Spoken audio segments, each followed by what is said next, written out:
दुसरीत शिकते प्रदीपचंद्र लेखे व वर्धविश्ववंदिता शासन शिवशामुद्रा भद्राय राजते जिथे शुभक्त उभे राहतात तिथे बंद पडते भल्याबल्यांची भीती जिथे शुभक्त उभे राहतात तिथे बंद पडते भल्याबल्यांची भीती अरे म्हणण्याला कुणाची भीती आदर्श आमचे शिवछत्रपती आदर्श आमचे शिवछत्रपती छत्रपती शिवाजी महाराज कोण होते 36 हत्तींचे बळ असणारे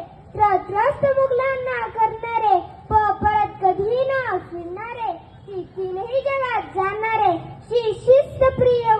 वाणिज्यते जिजाऊंचे पुत्र महाराष्ट्राची शान हार न मानणारे राज्याचे हितचिंतक जनतेचा राजा म्हणजे छत्रपती शिवाजी महाराज अशा या रयतेच्या राजास माझ्या मानाचा मुजरा मित्रांनो इथे जन्म घेणाऱ्यांना सांगायची गरज पडत नाही की शिवाजी महाराज कोण होते कारण इथे जन्मतात इथली माती प्रत्येकाच्या मनापासून शिवछत्रपती हे नाव करून ठेवते आणि 400 वर्षानंतरही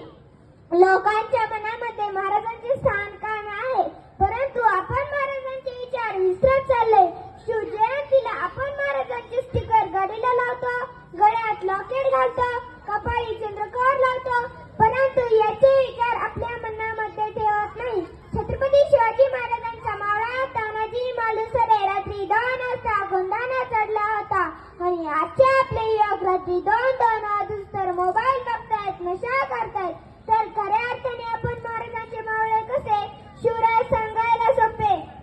शिवराय ऐकायला सोपे शिवरायांचा जय घोष करणे सुद्धा सोपे आहे पण शिवराय अंगीकरणाने खूप कठीण आहे आणि जो शिवराय स्वतःच्या जन्मात आणेल तोच या जगावर राज्य करेल एवढं मात्र नक्की आहे महाराष्ट्राच्या मातीत 19 फेब्रुवारी 1630 रोजी एका रत्नाचा जन्म झाला ते होते छत्रपती शिवाजी महाराज छत्रपती शिवाजी महाराजांचे आईचे नाव जिजाबाई तर वडिलांचे नाव शहाजीराजे भोसले होते शिवरायांनी वयाच्या अवघ्या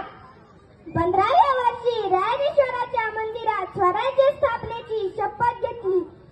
अहोरात्र जिद्दीने लढत 7 जून 1674 रोजी स्वराज्य म्हणजे स्वतःचे राज्य स्थापन करून राज्याभिषेक केला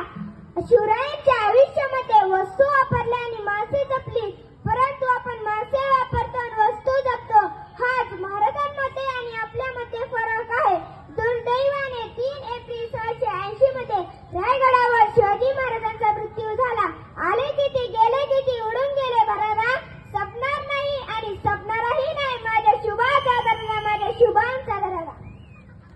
धन्यवाद यानंतर